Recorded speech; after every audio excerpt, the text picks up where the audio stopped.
기초의회를 폐지하자는 목소리가 일고 있습니다. 제주처럼 기초의회를 없애고 광역의회의 기능을 강화하자는 주장인데 일부 단체를 중심으로 서명운동까지 진행되고 있습니다.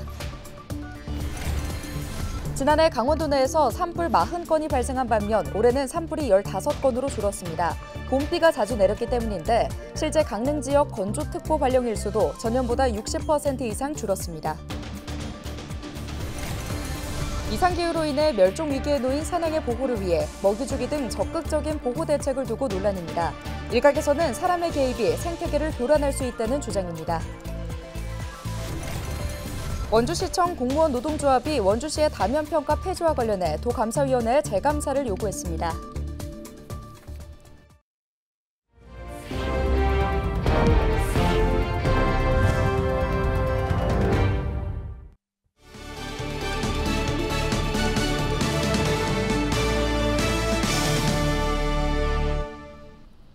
여러분 안녕하십니까? 헬로티비 뉴스입니다. 강원특별자치도 내 기초의회를 폐지하자는 목소리가 계속되고 있습니다. 제주처럼 기초의회를 없애고 광역의회의 기능을 강화하자는 주장인데요. 번영회 등 일부 단체를 중심으로 서명운동이 진행되는 등 물밑 움직임이 본격화되면서 우려 섞인 목소리가 나오고 있습니다. 정승환 기자의 보도입니다. 기초의회 폐지 요구는 지난달 말 처음 제기됐습니다. 강원도 시군 번영회 연합회는 당시 성명을 통해 기초의회 폐지를 촉구했습니다. 연합회는 기초의원들이 중앙정당과 국회의원의 눈치를 보느라 거수기 역할만 하고 있고 각종 일탈 행위만 일삼고 있다며 폐지하자고 주장했습니다. 대신 강원자치도 출범에 맞춰 인구수와 면적을 고려한 지역 안배로 지역 대표형 양원제를 도입하자고 제안했습니다. 지금까지 지방의원들 여러 가지 사건들도 많지만 차질이 부족하다든지 여러 가지 많았습니다만 예산도 어마어마한 절감이 됩니다. 우리가 서명운동 들어가서 이거를 관철될 때까지 투쟁할 거고요. 서명운동은 시군 번영회를 중심으로 시작된 가운데 이통장연합회와 노인회, 여성단체 등도 서명에 동참한 것으로 전해졌습니다. 연합회는 다음 달 말까지 서명운동을 진행하고 강원도와 행정안전부 등의 기초의회 폐지를 공식 건의할 계획입니다. 의원들 사이에선 반발의 목소리가 나옵니다. 어떤 민주주의 원칙에 의해서 이제 민주주의가 발전을 하는 가운데 이런 기초의회가 생겼고 지금 지방자치라는 게 생겨버렸잖아요. 근데 그것을 다시 없앤다는 거는 되게 좀 어떻게 표현하면 시대착오적 발상? 대의민주주의가 그러면은 더 축소되거나 위축될 수 있거든요, 기초의회는. 그리고 일반 주민들이 의원들이나 이런 대의기관에 접하는 면적이 사실 더 줄어드는. 기초의회 폐지 시 지자체에 대한 감시와 견제가 약화할 수 있다는 지적도 제기됩니다. 18개 시군에서 기초의원들을 폐지하고 18개 그 시장 군수들은 그대로 둔다라고 할 경우에는 견제하거나 감시하거나 통제를 해야 되는데 현실적으로 불가능합니다. 제주는 2006년 특별자치도로 출범하면서 4개 기초자치단체와 기초의회를 폐지했습니다. 하지만 지역 불균형과 제왕적 도지사 등 부작용이 불거지면서 최근 기초자치단체 부활을 추진 중입니다. 헬로티비 뉴스 정승환입니다. 봄철 동해안 지역은 산불 걱정이 컸는데요. 다행히 올해는 눈비가 자주 내리면서 피해가 거의 없었습니다. 실제 건조특보 발령 일수도 전년보다 60% 이상 줄어든 것으로 나타났는데요. 다음 달 산불 조심 기간이 끝날 때까지가 고비입니다. 보도에 최성식 기자입니다. 1년 전 대형 산불로 잿더미가 됐던 강릉 경포호수 일대. 검게 그을린 아름드리 소나무 옆에서 푸른 생명이 다시 움트기 시작합니다.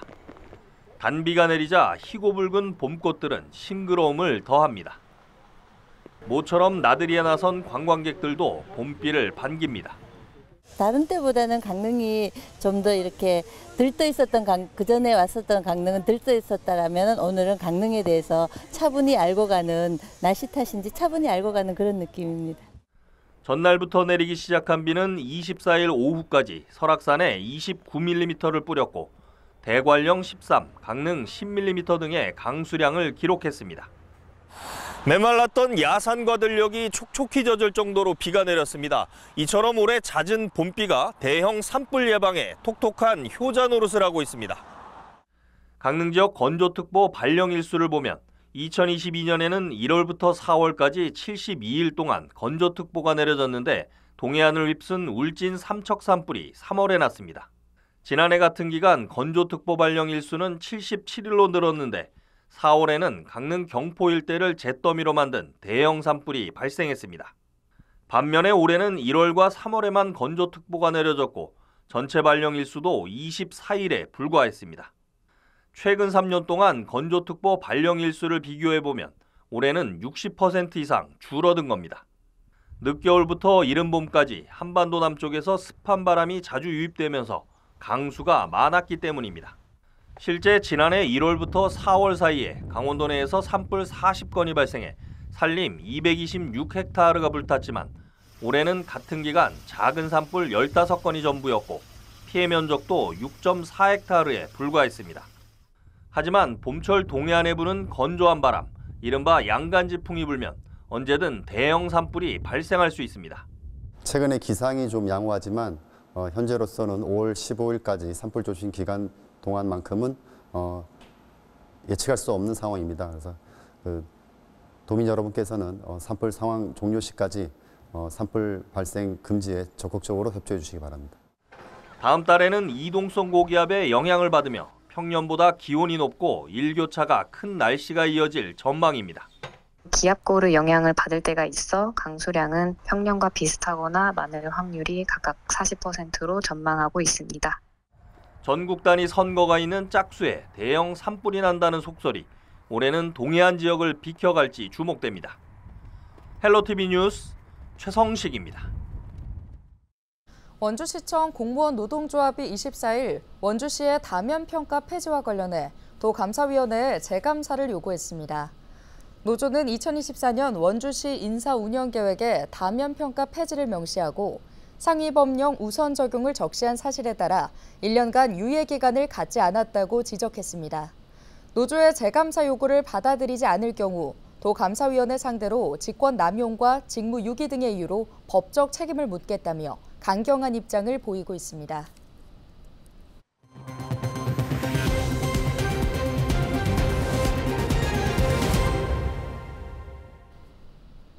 멸종위기 중인 사냥의 집단 폐사 연속보도 이어갑니다. 이번 겨울 사냥들이 목숨을 잃은 원인은 폭설로 인해 먹이를 찾을 수 없었기 때문이라는 소식 전해드렸는데요. 이에 따라 극한 상황에서는 겨울철 철새 먹이 주기를 하듯 사냥의 주요 출몰 지점에 뽕잎과 옥수수 등 먹이를 공급해야 한다는 전문가 의견이 나오고 있습니다. 하지만 일부 사냥 보건기관에서는 반대 입장을 굽히지 않고 있습니다. 이유가 뭘까요? 보도에 전소연 기자입니다.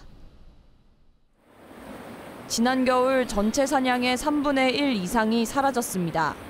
한 번 더 떼죽음이 발생할 경우 개체수 회복이 어려울 것이란 우려가 높습니다. 사냥이 자취를 감출 수도 있다는 겁니다. 2년, 3년 연속으로 인한 폭설이 있다면은 진짜 개체군에 영향이 클 수도 있어요. 그래서 특히 매년 이상기후 현상이 반복되는 만큼 대책 마련이 시급합니다. 겨울철 먹이주기 활동이 대비책으로 거론됩니다.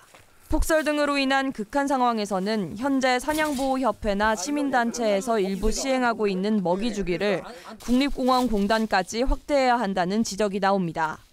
큰 문제가 없는 경우는 그냥 놔두면 회복이 되지만 멸종위기 상태로 몰린 종들한테는 사람으로 치면 옆구리에 칼 찔른 상태거든요. 이건 적극적으로 사실은 도와야 되는 거거든요. 그래서 겨울철 먹이주기를 끊고 이러기에는 아직 상태가 그렇게 개체군이 충분히 많은 상태는 아니었다는 거죠. 하지만 국립공원 내 사냥들을 관리하고 있는 국립공원공단의 경우 의견이 다릅니다. 계속 왔다 갔다 하면서 그게 반복 학습이 되겠죠. 반복 학습이 되면은 그에 대해서 이제 뭐 어떤 얘네들이 고유 행동 특성 습성이라든가 이런 부분도 이제 훼손이 되는 부분도 있고요. 그러니까 먹이 주기 행사에 대한 부분에 대해서는 일단 저희는 지양을 하고 있습니다. 공단에서 파악하고 있는 국립공원 7곳 내 사냥 개체수는 2022년 말 기준 623마리. 집단 폐사 전 기준으로 볼 때 전체 사냥의 3분의 1 정도가 서식 중입니다. 사냥 구조, 개체 모니터링, 서식지 보전 활동 등 사냥 복원 활동에 나서고 있지만 먹이 주기 문제는 생태계를 교란시킬 수 있어 신중해야 한다는 입장입니다. 먹이 공급을 놓고 전문가들의 의견이 엇갈리고 있는 가운데 향후 보건 대책에 관심이 쏠립니다. 헬로티비 뉴스 전소연입니다. 이철규 국회의원은 정선 임계와 동해 신흥을 잇는 국도 42호선 백봉령 구간 터널화 공사가 24일 착공했다고 밝혔습니다. 예산 2,132억 원이 투입되는 이번 사업은 3개의 터널과 교량 1개가 설치됩니다. 완공은 오는 2031년으로 공사가 완료되면 정선 임계에서 동해 신흥까지 약 10분 정도 단축될 수 있을 것으로 기대되고 있습니다. 태백시가 공교육 발전과 미래 지역인재 양성 기반 강화를 위해 교육발전 특구 지정에 도전합니다. 이를 위해 연구용역 착수 보고회를 열고 각계 전문가들의 의견을 수렴하고 기본 계획과 마스터 플랜 전반을 검토할 예정인데요. 태백시는 지난 2월부터 강원 관광대학교 폐교로 지역교육 위기를 해소하기 위해 교육발전 특구 지정 공모 사업을 신청하기 위한 행정 절차를 진행하고 있습니다. 원주시가 문화의 거리 공영주차장 설계 공모 당선작을 선정하고 본격적인 사업 추진에 나섭니다. 문화의 거리 공영주차장은 국비 107억 원 등 179억 원의 사업비를 투입해 지상 5층 규모로 조성됩니다. 원주시는 앞으로 보성 절차와 기본 실시 설계를 거쳐 오는 하반기에 착공해 내년까지 조성할 예정입니다. 양구군이 순환자원 회수 로봇 8대를 추가 설치합니다. 순환자원 회수 로봇은 페트병과 캔을 압축해 보관하는 기계로 재활용품 투입 시 포인트를 적립해줍니다. 재활용품 1개당 10포인트가 적립되며 2,000포인트 이상 쌓이면 현금으로 환급받을 수 있습니다. 양구 백자박물관이 국립중앙박물관이 추진하는 국보순회전 개최지로 선정됐습니다. 국립중앙박물관은 지역 간 문화 격차를 해소하기 위해 주요 문화재를 엄선해 전국 12개 지역 박물관을 순회하며 전시를 개최할 계획입니다. 백자박물관에는 오는 9월부터 천지현황 명대접과 달 항아리, 백자호 등이 전시됩니다. 평창군이 지역 축산 농협과 협약을 맺고 최고 등급의 평창 대관령 한우를 학교 급식에 공급하기로 했습니다. 평창군과 평창축산농협, 평창푸드통합지원센터는 24일 군청에서 협약식을 갖고 평창군은 학교 급식에 공급되는 평창 대관령 한우에 일부 보조금을 지원하고 평창축산농협은 최고 등급 한우를 생산 원가 이하 최저 수준 가격으로 학교 급식에 납품하기로 약속했습니다. 평창군은 이번 협약에 따라 학교 급식에 공급되는 한우 가격이 기존 공급가보다 킬로그램당 10,000원가량 낮아질 것으로 기대된다고 설명했습니다. 정선군이 친환경 도시 조성을 위해 저상 전기버스 2대를 추가로 도입합니다. 정선군은 지난해까지 저상 전기버스 10대를 도입해 운영하고 있으며 고한 간선 노선에 적합한 중대형 저상 전기버스로 교체했습니다. 올해 도입되는 전기버스는 1회 충전 시 최대 350km를 주행할 수 있으며 승차 정원은 19명입니다. 춘천시가 24일 시청 호반 광장에서 교육발전 특구 시범지역 지정 기념 행사를 열었습니다. 교육발전 특구 시범지역 지정을 축하하기 위해 열린 이번 행사에는 토크 콘서트 등 문화행사가 진행되는데요. 교육발전 특구는 지자체와 대학, 기업이 협력해 지역 인재를 양성하는 특구 모델로 춘천시는 시범지역에 선정돼 3년간 국비 100억 원을 지원받습니다. 강원도가 오존 농도가 높아지는 5월부터 8월까지 오존 농도 변화를 실시간으로 감시한다고 밝혔습니다. 오존 경보가 발령되면 실외 활동과 과격한 운동을 자제해야 하는데요. 배출가스와 자외선의 광화학 반응으로 생성되는 오존에 노출되면 호흡기와 눈에 자극을 받을 수 있으며 식물의 경우 광합성을 방해해 농작물 수확량을 감소합니다. 대기환경정보는 강원 대기환경정보 누리집이나 문자알림 서비스를 통해 확인할 수 있습니다. 오늘 준비한 소식은 여기까지입니다. 함께해 주신 여러분 고맙습니다.